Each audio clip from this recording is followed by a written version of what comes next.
Eh bien bonjour à tous, donc aujourd'hui je voudrais vous présenter une nouveauté de chez DPX. La version fixe avait fait forte impression pour tous les mordus des activités outdoor et autres domaines. Là je vous présente la version folder du Est. Le voici, le Est folder. On fait un petit tour ensemble. Acier D2 pour la lame, revêtement noir. Un revêtement plutôt costaud. Vous avez un manche G10 texturé, couleur kaki. Passage pour la dragonne originale qui va nous servir d'outil. Une pointe type brise-vitre en acier trempé. De l'autre côté, une plaquette en titane finition stonewash avec le verrouillage Framelock. Équipé également d'un autre système de sécurité qui va permettre de verrouiller le frame. C'est le système Rotoblock de chez Lion Steel. Et vous avez ici le clip ceinture, donc deux positions possibles, qui se change tout simplement sur le haut. Finition type bourrelet pour avoir un maximum de discrétion au niveau du port. Donc, on a également une ouverture droitier comme gaucher au niveau du thumb stud. La particularité qu'on retrouve également sur le fixe, mais qui aura qu'une seule fonction sur le fixe, c'est le petit décapsuleur qui se trouve sur le dos de la lame. Donc sur la version fixe, il sert uniquement de décapsuleur. Sur la version que j'ai ici, c'est une version qui servira également de décapsuleur, mais également de système wave. Donc c'est plutôt bien foutu.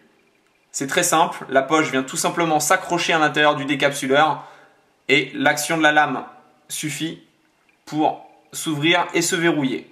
Vous avez ici donc un grip avec les jimping qui sont vraiment en relief. Donc en plus de servir de grip tout simplement pour le pouce qui va permettre de parfaitement caler la main, ça nous sert également de système de grattoir pour tous les allumes FireKit. Ça évite d'endommager la lame et c'est extrêmement efficace et marche très bien. Donc comme je vous disais, système Framelock. La particularité et le fait que ce produit a été usiné chez Lion Steel, c'est comme vous avez pu le voir, cette petite douille qui est un système de sécurité qui s'appelle Rotoblock.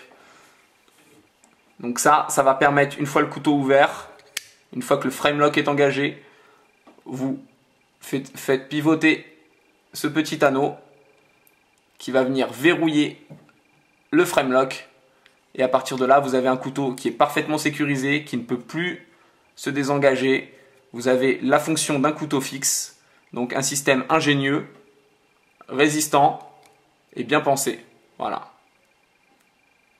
Au niveau de l'ouverture, donc moi le produit est tout neuf. Donc on a une ouverture qui est pas des plus souples, mais qui est vraiment agréable. Ça reste agréable. Avec un petit coup de poignet, ça part tout seul, sans souci. On a un frame qui est parfaitement engagé et qui se dégage très bien. Et livré avec ce produit-là dans la boîte qui se trouve ici. Et livré un petit accessoire tout en titane avec un look hyper sympa. Donc la petite pièce que vous voyez ici qui est à l'intérieur va permettre tout simplement de changer le brise-vitre pour ceux qui n'en ont pas l'utilité, qui est juste là, grâce à l'outil qui se trouve ici, sur cet œil-là, va permettre d'engager tout simplement l'outil à l'intérieur. Vous pivotez, vous enlevez le brise-vitre et vous le remplacez par ce petit embout tout simplement bombé qui va permettre de cintrer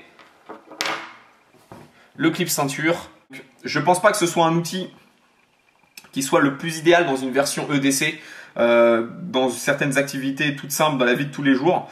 Pourquoi? Parce que vous avez un dos de lame extrêmement fort et un tranchant plutôt costaud. Donc pas vraiment très fin. Ça n'empêche pas d'avoir un couteau qui coupe, hein. Vous avez un couteau qui sorti d'usine, coupe très bien et fera son boulot. Maintenant, forcément, on le sait tous aujourd'hui, plus une lame est fine, plus elle sera polyvalente dans les coupes. Elle sera forcément plus fragile dans certaines activités très costauds, outdoor, type survie, même pour partir un peu en rando et mettre le couteau à dure épreuve, faire du bâtonnage. Là, je pense que sur ce genre de couteau-là, il n'y a aucun souci. Vous avez un dos de lame très costaud.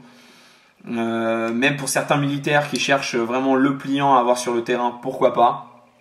Mais je vous dis, c'est pas forcément un couteau qui sera idéal en EDC. Moi, je reste vraiment dans les idées que un gabarit d'un dos de lame sur un pliant qui dépasse pas les 3 mm d'épaisseur, et encore 3 mm c'est déjà relativement costaud. Inférieur à 3 mm d'épaisseur, on arrive déjà sur des pliants qui sont pour moi beaucoup plus polyvalents.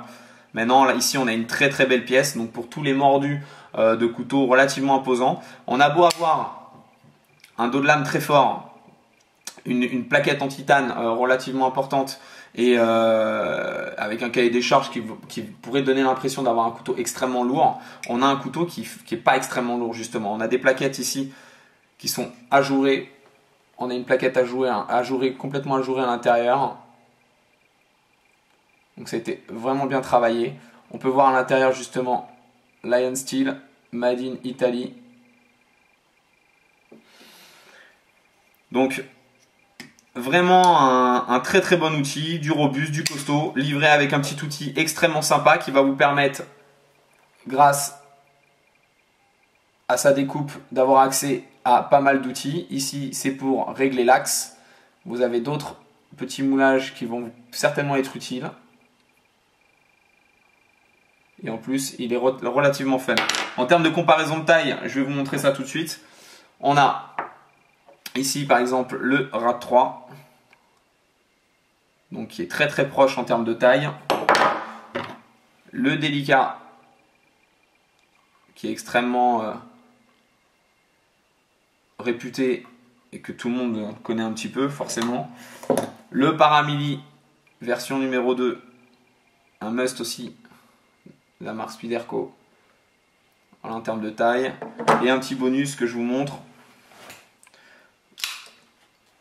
par rapport, voilà, au BBR1. Voilà.